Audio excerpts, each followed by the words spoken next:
And welcome back once again to Twin Flicks. We always celebrate the magic of movies and physical media with you. First, I want to give a huge shout out to and welcome all our new subscribers.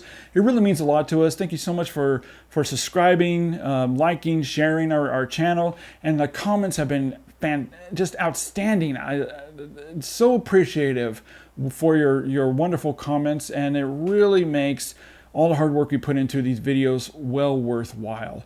Real quick, if you haven't checked these out, they should be up on the channel now. I did a 4K versus Blu-ray comparison of 88 Films release Drive against MVD's previously Blu-ray release of Drive. And lastly, I also did a early movie review and Blu-ray review of 1987's Kindred. Synapse Film sent this to me to review.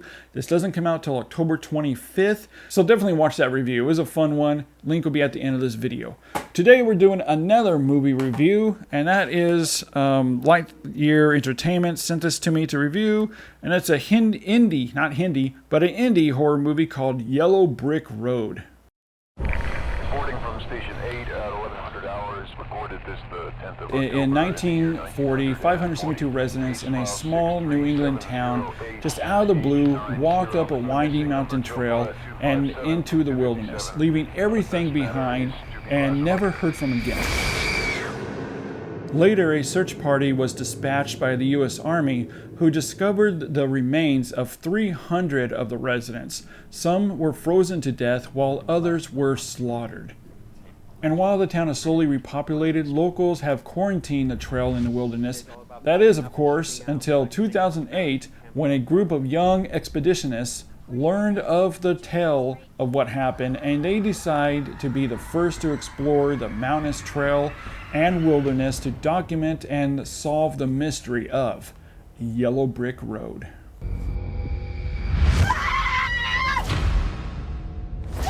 Now, honestly, this movie is a big mixed bag for me. There's a lot I liked about it, while there's also a lot that I really didn't like about it.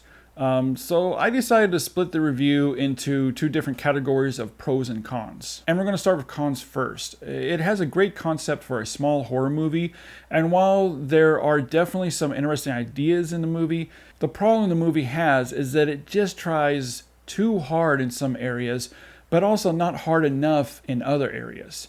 The movie has all the basic elements of a story of who, what, when, where, and why, and they're all answered. However, the problem is the answers feel really quick, like really quick, cheap answers with no meat on its bones or any significant plot or character twist or any relevance to the answers, which could have really made the movie even more interesting, and instead it just comes off to me as lazy writing.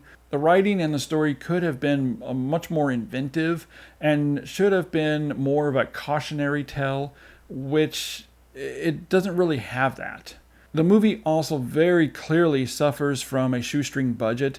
It's very cheaply made, with a budget of around $500,000, I believe it was, and many scenes has that lo-fi look from being shot on a consumer brand camcorder, and because of that, I think some viewers may be turned off from the cheapness of it.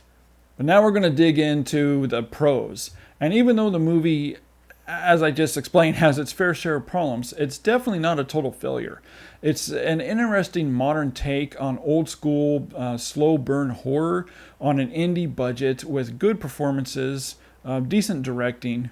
And what I really loved about the movie is while it's 100% a horror movie and definitely has its share of horror images and violence, it doesn't rely solely on shock value or extreme gory violence, but instead it relies more on the eerie atmosphere and the growing tension until the destructive conclusion happens. And I think that's really the best aspect of the movie.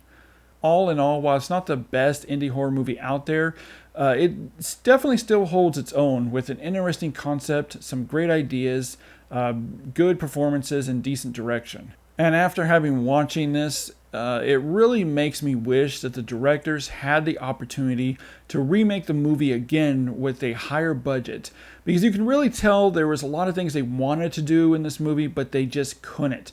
So I really wish that they would get a higher budget, remake this, and make the movie they really wanted to make. So I'm giving the movie Yellow Brick Road a 3 out of 5. It's definitely worth checking out, and I did end up watching it twice, so it does have some good rewatchable value. Like I said, it's not the best indie horror movie I've seen, but it's definitely worth checking out, and especially this October, I would say definitely pick it up. And as always, keep physical media alive, and I'll see you next time. We have been blessed with the opportunity to take a legend and turn it into recorded history. Today's all about packing up and shipping out. We'd like to make as much ground as we can before dark. According to this, the trailhead's right here. Nobody will talk to us. There is no trailhead.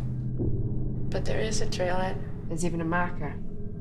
It says Yellow Brick Road. Did someone tell you all not to talk to us? If you live in town long enough, you know the real reason they walked. You feel like the trail will understand you. That it does.